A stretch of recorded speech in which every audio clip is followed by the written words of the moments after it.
So Peggy, we're gonna try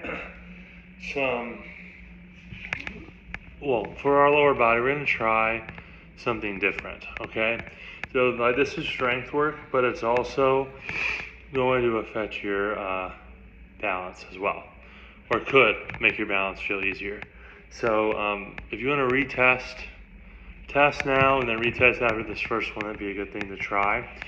But this tempo that we're gonna move at for our upper and or our lower and our first upper are called oscillating. So kind of bouncing.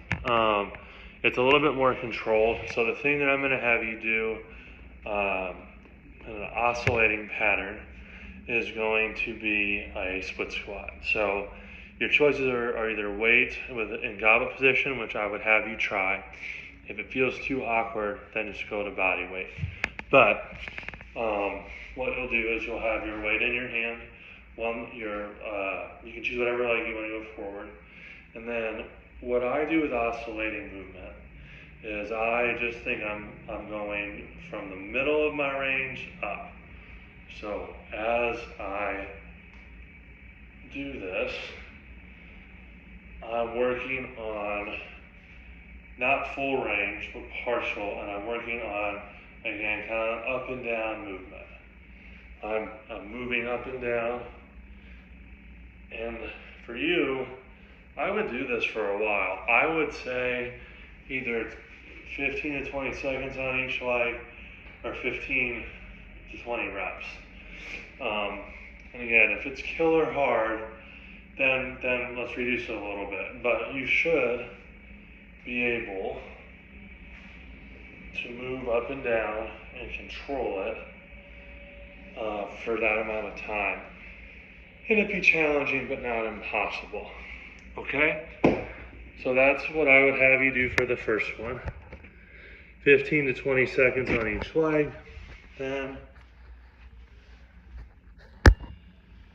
for our upper body, we would do the same with our push-ups, okay? And so our eyes would be on the target, or looking at the floor, our target would be on the floor.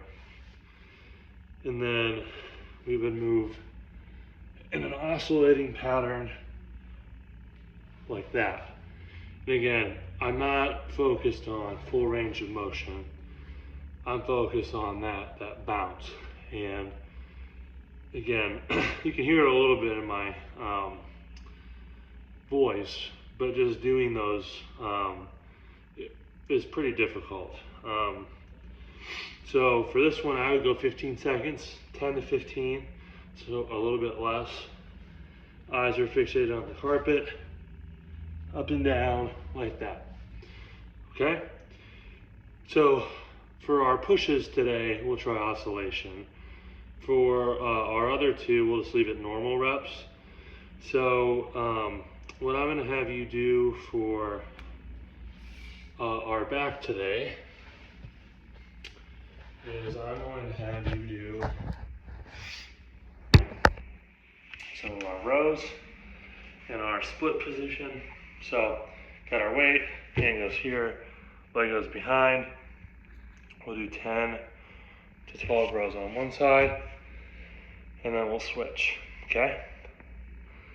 And then finally, what I'm going to have you do is for abs, I'm going to have you do some of our side planks. So side planks, remember, our elbows stacked underneath our shoulder. Our feet are a little staggered, so they don't have to be stacked on top of each other. But you're going to come up and you're going to hold it for about 20 seconds and then drop. But again, just like everything else, it's less about the time and more about the alignment. So as you go through these, your body should be nice and neutral, not sagging, not like really jacked up, but just straight, okay? So 15 and 20 seconds on each side for those, and then we'll go through that whole thing 3 times. All right, so a little bit fun, a little bit challenging. Enjoy it. I will see you on Thursday.